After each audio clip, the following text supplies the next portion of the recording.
What up, everyone, and welcome to the Social Room, where strategic networking meets insightful business conversations. I'm your host, Aiden Snell, and this show is designed to connect you with business leaders, visionaries, and entrepreneurs who are not only crushing it and making waves within their industries, but who might also just share the game that can take you to the next level. In each episode, we'll explore the stories of these business owners and how they're impacting lives. Who knows? You might just find your next big opportunity right here on this episode. So sit back, tune in, and let's get social. All right, guys, today we are joined by the one and only Vanessa Candy, 30-year marketing expert, unbelievable, and founder of Insight Communities. How are you today? I'm doing well. Thank you. Thanks for having me today. Absolutely. Vanessa, tell us a little bit about yourself real quick, where you're from, what are you passionate about? Well, right now I'm passionate about the little puppy that I have because he takes a lot of work. But I am originally from New York City. As you said, I've been in marketing for 30 years, starting on the agency side and then transitioning to the client side, which is what I've spent the last 15 or so years doing in Miami, where I moved to eventually. And that's pretty much what I've been doing is marketing, working on franchising businesses. And now I've started to do a little bit of my own thing, which has been really exciting and a new phase of my career. That's amazing, Vanessa. Always excited to start your own stuff up and transition into a new era. Well, awesome. Thank you so much for sharing. I'm glad that you can be here with us on the show, Vanessa. To start it off, we're going to get right into what I like to call the Power 5, all right? I'm going to ask you 5 power questions, and you're going to give me your best answers. No pressure. You ready? Okay, no pressure. All right. Question number 1, Vanessa, what's the most valuable lesson that you've learned from failure? I've learned not to wallow in that failure. I've learned that if you stay too long in the failure tunnel or hole, that you will not see the next new opportunity that's really meant for you. I feel like failure sometimes it is the universe forcing a door closed that probably you should have closed anyway. Because it's got a better one to open for you. That's so good. Love it. Crushing it already. Question number 2, if you had to start over, what's the first thing that you would do differently?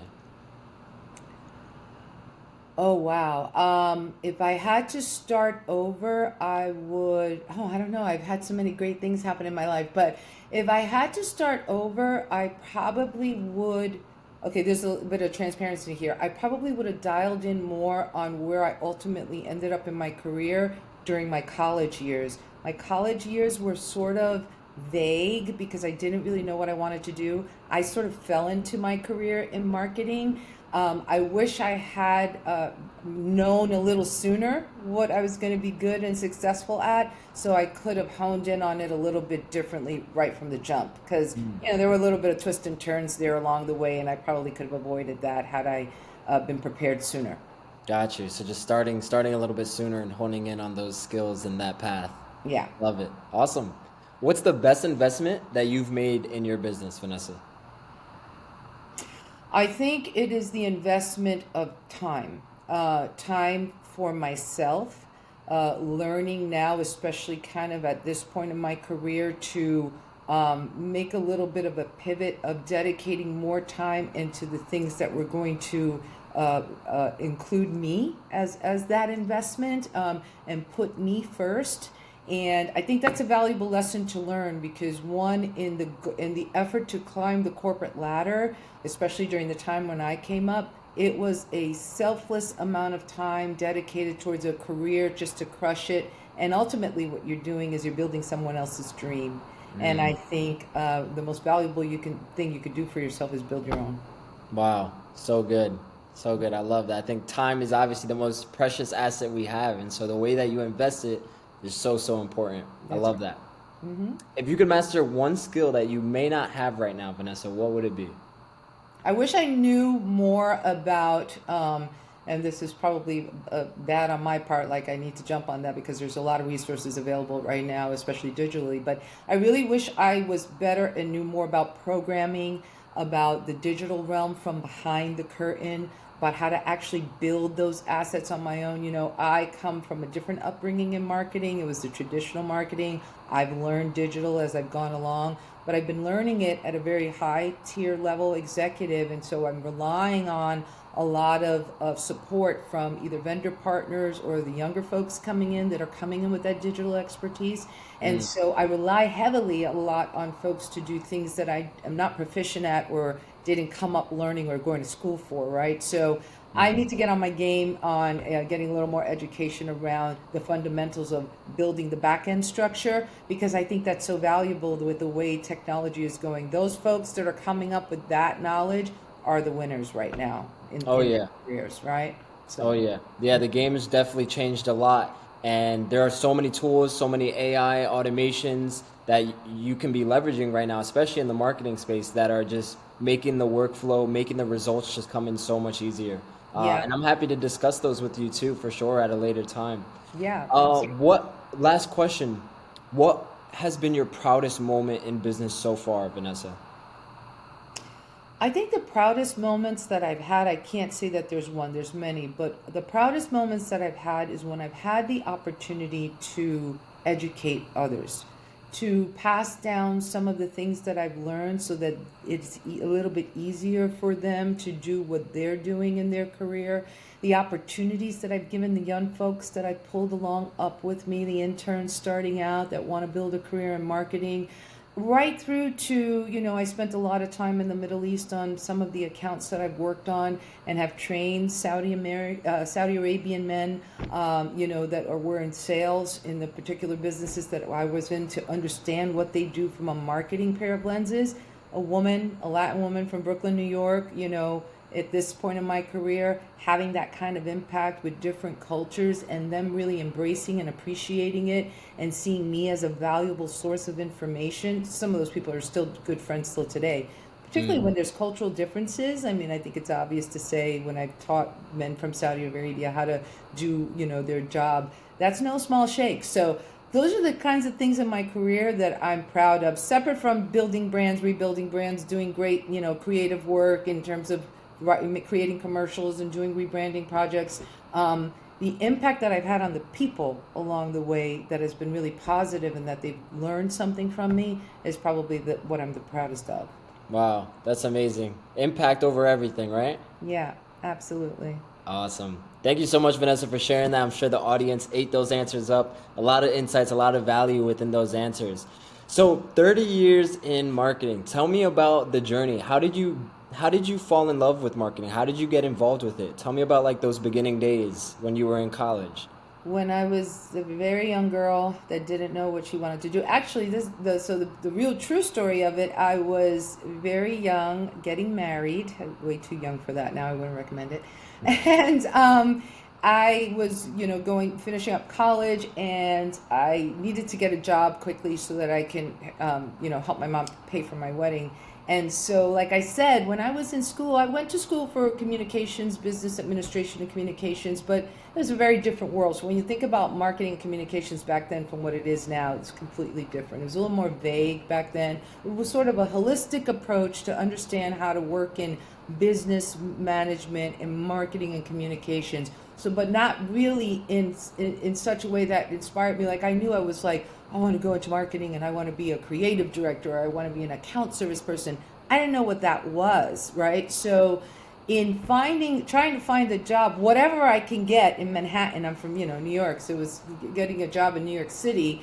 I actually stumbled into this opportunity to be a secretary to the creative director, president, and CFO of a small boutique ad agency on Madison Avenue. Wow. And I got the job, and I have been looking, and I was like, it seemed like I had gone on millions of interviews, and I finally landed that job, and it was like, wow, this cute, really chic boutique marketing agency on Madison Avenue. I'm like, oh, this is what marketing is. And so, but I started in a role that was administrative, right? I was the secretary, and the president of the company, she was this woman named Alice O'Leary, and she very quickly noticed that I was meant for more. And so she approached me one day and she said, the beauty of working in a boutique ad agency is that it's large enough, but it's small enough so that you can have your hands in a little bit of everything and learn. She said, so why don't you take some time when you have downtime during the day, not, taking her notes or whatever I was doing. And she's like, and go to each department head and ask them whenever they need help that they can rely on you. And then that way you can see what every department does. And then you can make a decision for yourself if you want to make a career in marketing or advertising, what direction you want to go in. Nice. And that's what I did. And so, I worked with the media department, I worked with the creative department, with the writers, with the production people, I even went with the finance people, whatever I could do to learn the full scope of marketing. And I ended up really loving account service. And I decided that was the path that I wanted to take. And she made an investment in me and sent me for additional classes, like a continuing education with the 4 A's, which was the Advertising Association or organization that was sort of like the union for ad agencies. And I took those classes and did exceedingly well, and that was what paved my way into my career. I started as a junior account person, and then an account person, account director, senior account director, and then that's where it all took off from there. So that's how I started in marketing. It was almost a mistake, and it ended up being the best decision of my life. I started in destination marketing because they had some major destination accounts. They created the branding for the Cayman Islands, so that was my first piece of business, and I was just in love with it. I mean, it was an amazing experience. That account took me all over the world, and it really paved the way for a really solid foundation in marketing and understanding the true fundamentals of marketing. I tell people today, sometimes when I work with some ad agency clients, vendors that I bring in to support me with my clients or whatever company I'm working in.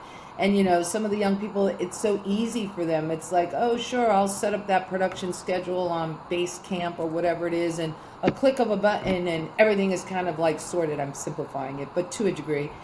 Back in my day, I was running around with these huge stacks of job jackets that were, for every little project, for every little client, and I had to manually reschedule things and work with the creative people and the production people hands-on to really move those projects through. It was a very grassroots boot camp sort of learning in marketing, and I wouldn't trade it for the world because it really gave me the opportunity to learn every aspect of marketing, so that in my leadership position now, as a VP or a CMO, I really understand how all the parts move or how they should move.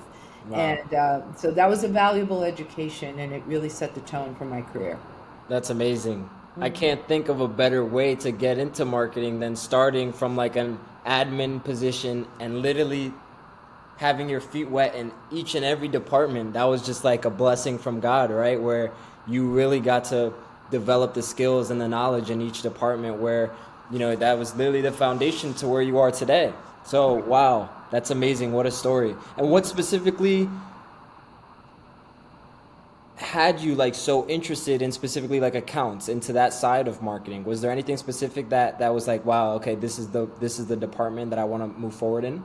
Yeah, so I guess that experience of touching every department allowed me to see that the account service department kind of governed all those departments. Even if you were working side by side with the creative director and the head of production and whomever, it was like you had to really have some sort of foundational knowledge of all those different areas and direct them and guide them in order to provide the service for that client that you were assigned to, right? So it all started and stopped with you. And there was a certain level of control of the process that was intriguing to me. It's like, not only do I have to have this wealth of knowledge of all these different areas, so it gave me a little time to play creatively. I had to have a sense of creativity in order to direct the creative team and say, no, that's not hitting the creative brief that we signed off on with the client. That's not the vision that they had. Or,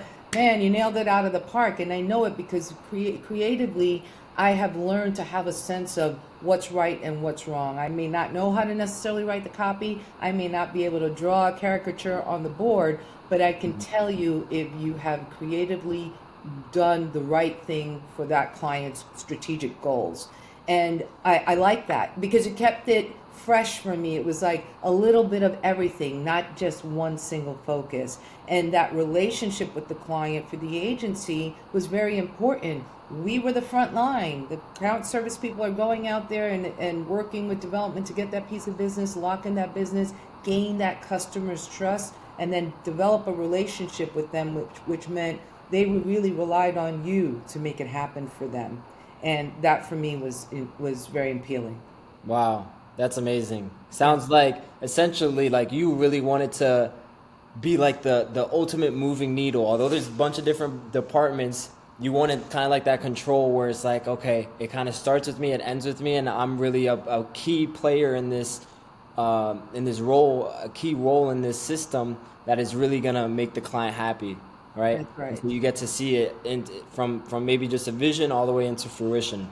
Yeah, absolutely. And I would say, the other thing that was interesting for me in that aspect was, I always say marketing is like, being a marketer is like being an actor. Once you know how to act, once you know the foundation of that skill and you learn it and you do it well, all you have to do is learn the part. Yeah. And every client that we pitched and that I engaged with as the first, person to connect with them, or one of the first to connect with them and learn their business in order to filter that information back to the rest of the team, was like learning the new script for the new movie. And that was appealing to me as well. It was very interesting. It kept it dynamic and it kept it really interesting. Love that. Wow. That's so great. Well, awesome, Vanessa. So happy to hear more about your story. It's an incredible one. Definitely not an average story, right? And so I'm super grateful that you went ahead and shared that. So let's transition into your company, right? Let's transition into Insight Community Solutions. Tell me about the company. When did you found this? Was it 30 years ago or is this newer? No, so Insight Community Solutions is sort of a transition in my career into providing consulting services, even though I'm the marketer of the group, Okay. to condo associations in the Miami area that are dealing with either, various operational pain points, or are having to transition into some form of self-management, or are in some sort of self-management and they're kind of falling off the rails. And so I started that business, from the experience that I have personally as the president of the board of my community where I live, which gave me a lot of insight into what was happening in the market, and saw an opportunity to have some sort of impact to help folks that were like me on a board, but maybe not as knowledgeable as I've been, because of some of my past experience on how to operate a building and an association from a top-down approach. And if I back that up, that particular knowledge that I brought to my role as the president of the board came from the 15 years that I've spent as a lead marketing person in the franchising world, because franchising is structured in a very similar way to how building associations or condo associations are, where you have the association as the head, and that governing body pushes down a lot of support and information for the stakeholders. In a condo, the stakeholders are the owners of the residence. In a franchise system, the stakeholders are the owners of their business, right, under that franchise model. So as a marketer in franchising, I learned a lot of different things that I didn't know in traditional marketing, right? Or marketing, just regular, being part of an ad agency that was hired to support a client. Or when I came onto the client side, I worked on a luxury watch brand. I had my own little marketing company stint in between there, which actually I still have that company where I can do, project work through that company for different brands. Franchising was a whole different thing because it really taught me how to, from a marketing pair of lenses, strategically think and plan for the benefit of these stakeholders, these business owners that were trying to be entrepreneurs in some cases for the first time in their lives. And with that comes a lot of emotional, I wouldn't say baggage, but investment into their ownership of their business, and they truly rely on the franchisor, particularly marketing, which is the nucleus of any franchise business, to help them succeed in their market and to help them understand the right marketing mix that will impact their four walls, everything outside of their four walls, right? So marketing in a franchise company touches every department in the franchisor level. We have to work with every department: development, operations, accounting, tech teams if that brand is reliant on some technicians. And you really have to not just drive the momentum behind those departments and support them, but then you also have to push down individual marketing support to every franchisee that needs to understand what marketing mix is going to work for them. Separate from the fact that the marketing department also has to build the overall franchise brand. You have to work on expanding the footprint, getting new franchisees into the system. So it's a multi-tiered approach. And a lot of that resonated for me and with me when I moved into being the president of the board of my community. And it was that experience also that helped me determine that this company that we launched, Insight Community Solutions, was needed. It was the same type of thing, a top-down approach, pushing down to the stakeholders information, knowledge, branding if it's needed, marketing if it's needed, especially an operational support to these buildings and their associations so that they can succeed and people aren't put in a position to lose their homes, right? Yeah. Wow. So I managed to kind of thread through my experience in marketing together with my personal experience governing an association through to launching a business that uses all of my skill sets to support people in a particular scenario, right? Nice. Wow. That's amazing. It's Yeah. so diverse. It's so unique. I've never really heard of it before. No, we're the first company of our kind doing this. I mean, we operate also as we can be a property management business. We have the license to do so, but that's not really what we want to do. We Yeah. want to help people that are struggling with some sort of pain point overcome that and be Yeah. better with how they govern their community. Yeah. So tell me specifically more about the exact type of people that you're looking to help and those pain points that they're facing. So, for example, with relation to this industry, with the condo associations, and that were very greatly impacted by the unfortunate collapse of the Champlain Towers on the beach and Sunny Isles. And that very catastrophic situation kind of kick-started this change in legislation and getting a lot more protections and compliance around how buildings operate, right? And so now all of a sudden, these 40, 50-year-old buildings that really weren't going through inspections the right way were being forced to do it. But not just them, anybody in a building that was above 3 floors, right, had to now start looking at these rules and regulations that were part of legislation, part of law that one had to comply with. You had to have your building inspections, you had to have your reserve studies, you have to do things like SEPTED inspections, which are a way to look at your building from a protection or criminal standpoint. Like, how can a criminal enter your building? Where are your deficiencies in your building that leave you open to crime? So all of these things became very important and they became part of legislation, and now these buildings have to comply. So what does that mean now? You have a board of directors in some cases that have never been exposed to this. If they have a management company that's kind of doing the right thing, hopefully that management company is helping them understand all these things they have to do in the time they have to do it. How much does that cost? And if the building is in a position that is kind of falling apart and have a lot of restoration work, what that means in terms of an assessment and what that's going to cost the community. And so the assessment part of this whole storytelling was what was putting buildings in a financial hole and was forcing people to give up their homes, because when the assessment came through and they realized, oh, my contribution to that overall assessment to rebuild this building is like $250,000. I can't afford that. I can't get a mortgage for that. I can't get a loan for that. So people were actually having to walk away from their homes. In some cases, they were living in their homes for 30 years. Yeah. So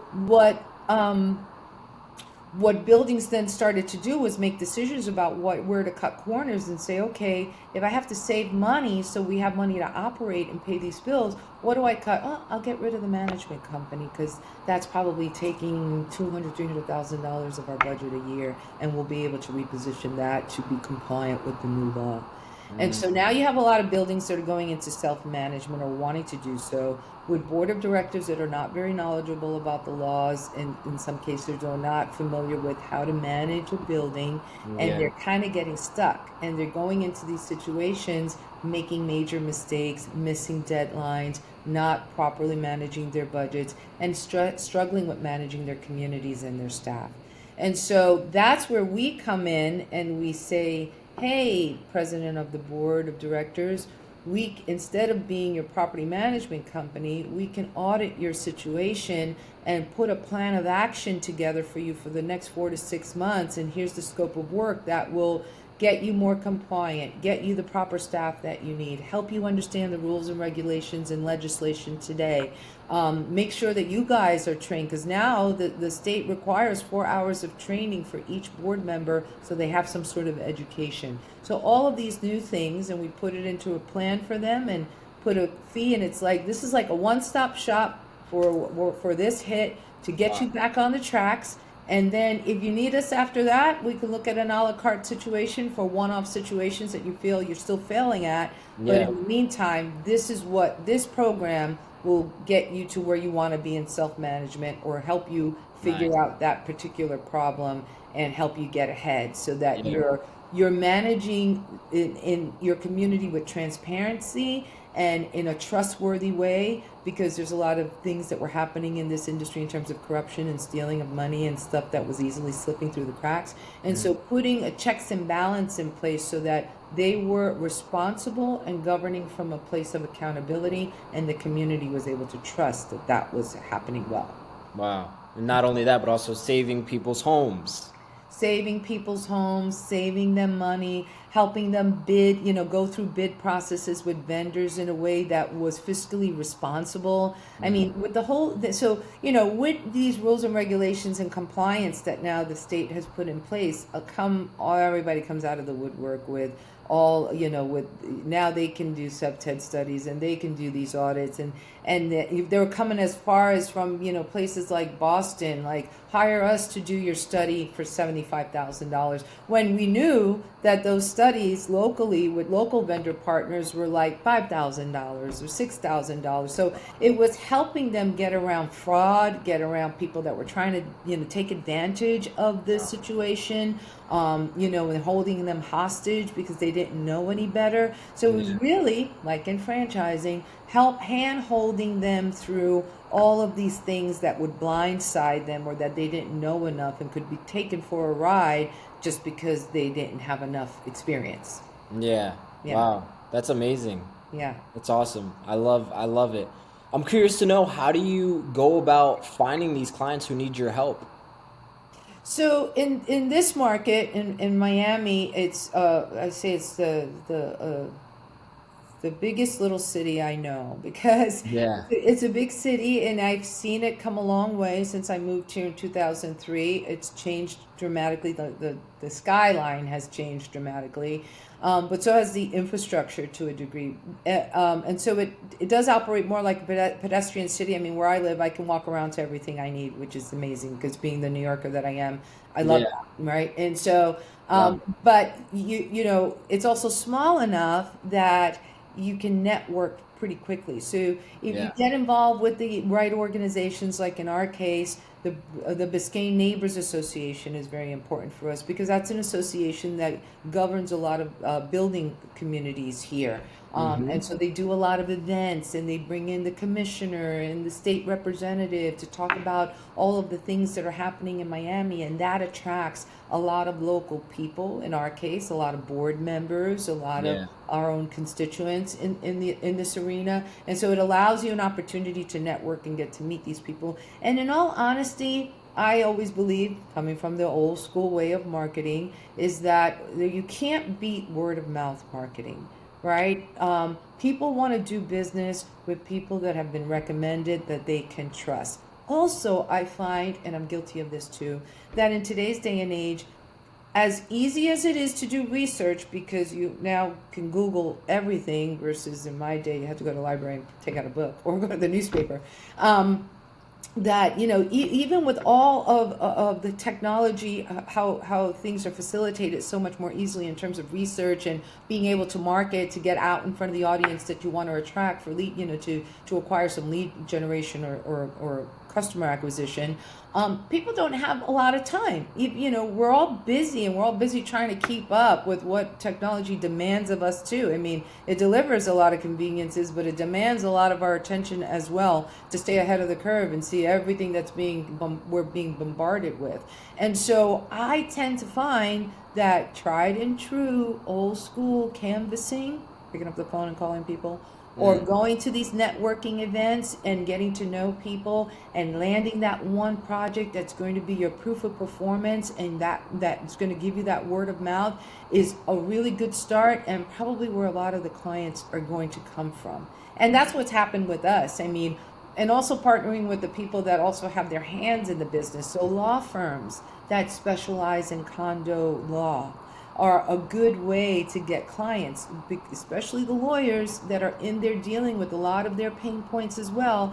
They're the ones that are going to be boots on the ground, that are going to realize this association needs your kind of help because they're failing, and we can only help them so much when it relates to the law. But when it comes to operations, we don't do operations. We're the lawyers. So that's where you need to come in. So we've gotten all the clients that we've had till today through those kind of referrals.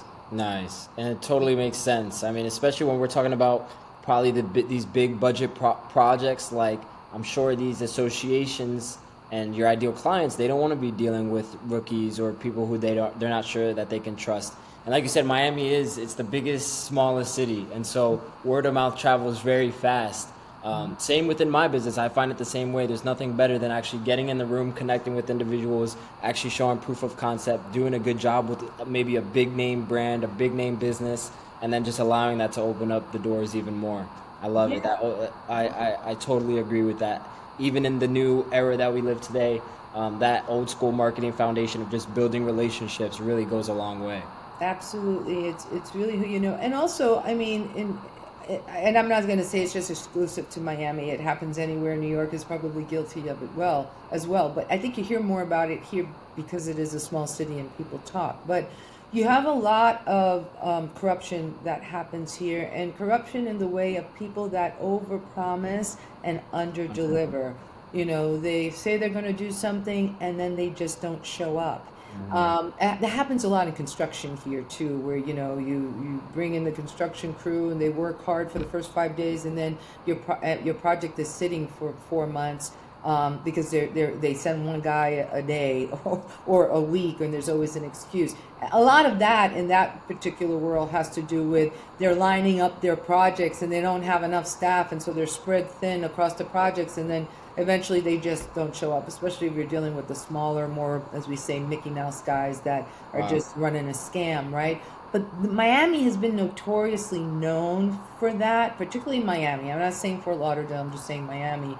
And so people don't trust a lot. And so you're always the winner in the room. And I found this, that coming from New York with a different work ethic, I guess, or sense of work sensibility and what I'm responsible for, is that you can wow people in the room or the potential client when you show up. Yeah. You do what you say you're going to do, and you do it well, and you do it with their best interest at heart, and you're transparent and you're honest, and you will wow them because they are so ready for you to drop the ball and not show up that they've already set themselves up for the disappointment because it's part of the course here. Yeah, it's incredible. I came from New York as well, from Manhattan. My family grew up in Washington Heights. And Vanessa, when I moved down here and I got I was first starting up my entrepreneurship about 3 years ago, I was amazed at that wow factor simply just by showing up on time and delivering, right? I was like, wait a minute, like people don't do this here? It was a surprise to me. It was like, wow, it's actually so easy to dominate here, to do well, because of the fact that I guess these people are used to the chill, lay back, talk a big game and not deliver, right? And so, wow, that's amazing. I can totally resonate with that. Yeah, that's been my key to success in my life in Miami, is that I had a whole different approach. I was there at 8 o'clock in the morning when everybody else was strolling in at 10. Yep, love that. And that's the type of mindset that I'm sure has allowed you to get to where you are now, Yeah. and the foundation of the success you're seeing. That's awesome. Absolutely. Speaking of success, can you tell me about a specific client success story that you have in mind? I have a couple. I created a really fun commercial campaign with an ad agency out of New York City for a franchise group down here in the home remodeling space called Granite and Trend Transformations. When they so that company was a huge global company, and that was the one that I had that experience in the Middle East with. They had a lot. They were vertically integrated, so that meant that they had a lot of moving parts that supported each other. So by that I mean they manufactured their own mosaic glass and engineered stone for countertops and other home remodeling applications, right? Kitchens and baths, and also large commercial projects and all of that. Yeah, engineered stone is a material that's made to look like granite, like real granite stone. And so they manufactured it. They had their mosaic facilities in Italy and in India, and they manufactured the engineered stone here in the United States. They also had a sales component to their business. So they had sales teams around the world in different countries, from Dubai to Italy, London, Australia, I mean, all over the world, the United States, of sales teams that would sell that engineered stone and mosaic glass to architects, interior designers, engineers that were working on large scale projects. And they've been around for many years. So on the commercial level, their projects were unbelievable because of especially because of their mosaic glass business. They are the mosaic glass on the top of the Sagrada Familia Church in Spain. They did the clock tower in Mecca, all the gold mosaic on the top. So their projects are huge and iconic, and their sales team sell their product to those people on those projects, right? Then they had a franchise company, and the franchise company was based in the United States, in London and Australia. And those independently owned and operated home remodeling stores that remodeled kitchens and baths for anybody that wanted it sold that mosaic glass and engineered stone through their businesses, right? So it was all connected and vertically integrated.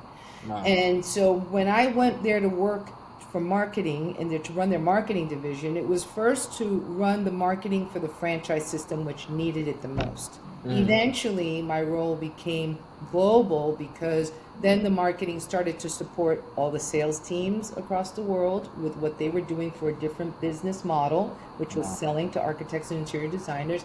And then the marketing actually started working with the manufacturing facilities to brand the product, to give product names, to create colors and do different things. So my department was global, and it supported all the different business entities in the vertical integration. So we did a lot of work. That's amazing. So the project that I thought was the most fun and that was very successful for them was the creation of a commercial campaign for the franchise system, because the franchise system really was just another home remodeling company that had a unique product, this engineered stone. It was the first engineered stone in the market ever.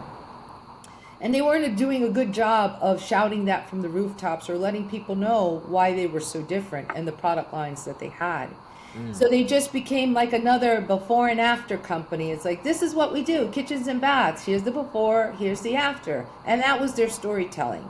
So I worked with the agency of record that was based out of New York City, and we decided to do a consumer study. So we went the research route first. And we wanted to figure out, what do their current customers think about them? What do potential customers think about them? Do they even know them? And what do they know them for? And after we got through all of that research, we were able to dial down on the sensibility of the customer journey, and what was really inspiring and exciting to them. Part of it was they didn't know that we were the first company to create the engineered stone product that now many other companies create and use. And they also didn't know all the benefits to that engineered stone. And they had no idea that mosaic was part of the storytelling as well, and all the iconic projects around the world we were attached to. So we decided to come up with our own brand ambassador. So think of flow from Progressive.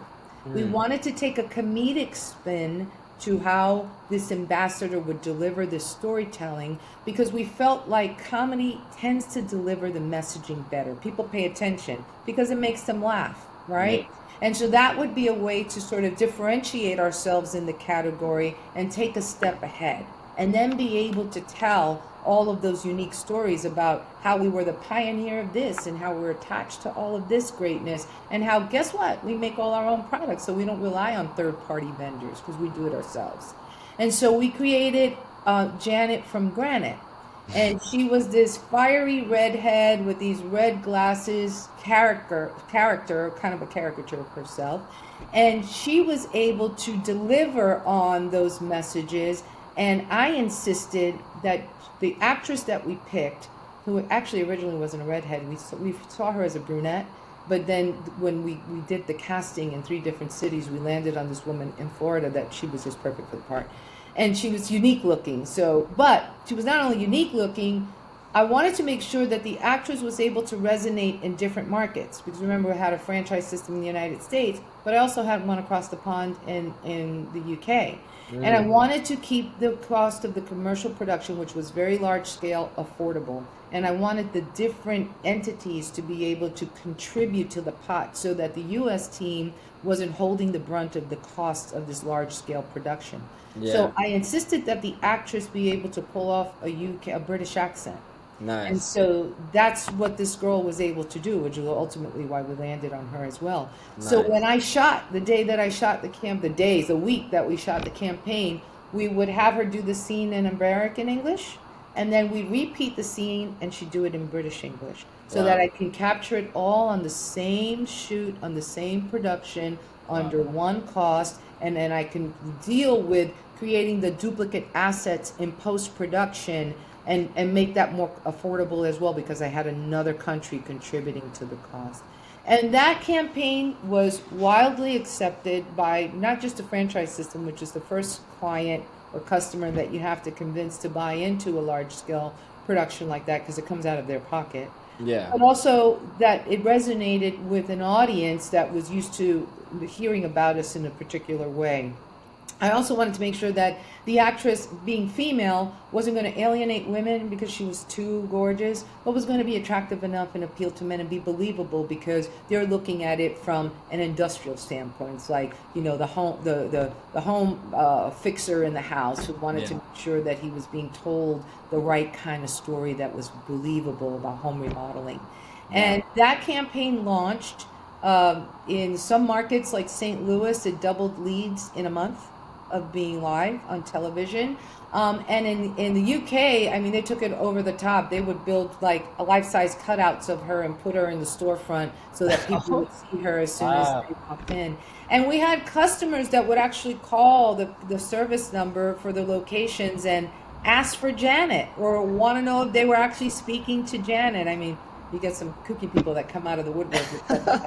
But we got all sorts of really good feedback, people that really believed in the brand and understood the point of difference. So that was a good success story.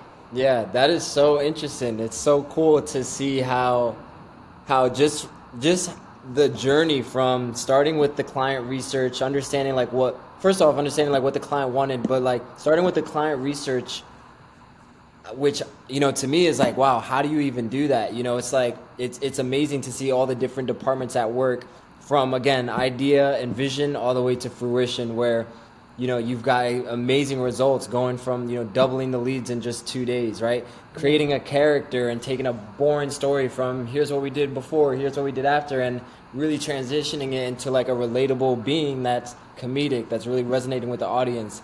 Wow, it sounds like you guys are on top of the game. Vanessa, how can people work with you? How can they get their own version of Janice and double their sales in a month? So as I said, I do more consultancy on the marketing side of my life, separate from the business that I launched in the condo space. But if you wanted to work with me from a marketing standpoint, you can visit my LinkedIn page. My name is Vanessa Candy. You can find me that way. I don't know if you share this, but my personal marketing business email is vanessa@mapolacom.com. And if you want to reach out to me for my condo association business, that's Vanessa C at insightcommunitysolutions.com. But LinkedIn is probably the best way because it wraps all of that up there. And yeah, so right now I'm taking on project work in marketing, looking at fractional CMO projects. I've done a lot of brand building, a lot of brand refreshes for brands, especially in the franchising space, 20-year-old brands that have needed to be spiffied up. I've done a lot of that kind of work. I've built a lot of marketing teams. I've restructured a lot of companies, from working with all the top level executives to put strategic programs and plans in place. It always blows my mind when large companies or any company doesn't operate from a strategic plan, which is for me the roadmap to how you want to reach your goals and build your business. And so of work like that, and I can be contracted as a consultant to help companies build in those different areas. Wow, incredible. Well, there you guys have it. Vanessa, it's been a pleasure to have you on the show. So excited for this to get released and just for people to hear more about what it is you do. I think it's so important. You're solving a major issue that people are having. Your company is bringing in amazing results, and it's just been such an honor to have you on the show. Any last words that you want to leave the audience with, Vanessa? Yes, wake up every day and realize it's going to be an amazing day no matter what's going on in the world or what's influencing you. Don't get caught up in the hype. Just focus on you and show up and deliver. It makes a difference and you'll stand out. There you have it, ladies and gentlemen. Vanessa, thank you so much for being on the show. We appreciate you. Thank you so much. Take care. And that is a wrap on this episode of The Social Room. I hope you found some great insights and maybe even some potential opportunities and ideas. Remember, the connections you make today could be the game changers of tomorrow. If you're interested in continuing the conversation or exploring potential partnerships, don't hesitate to reach out. Don't forget to subscribe, leave a review, and share this with a friend who needs to hear it. Stay tuned until next time.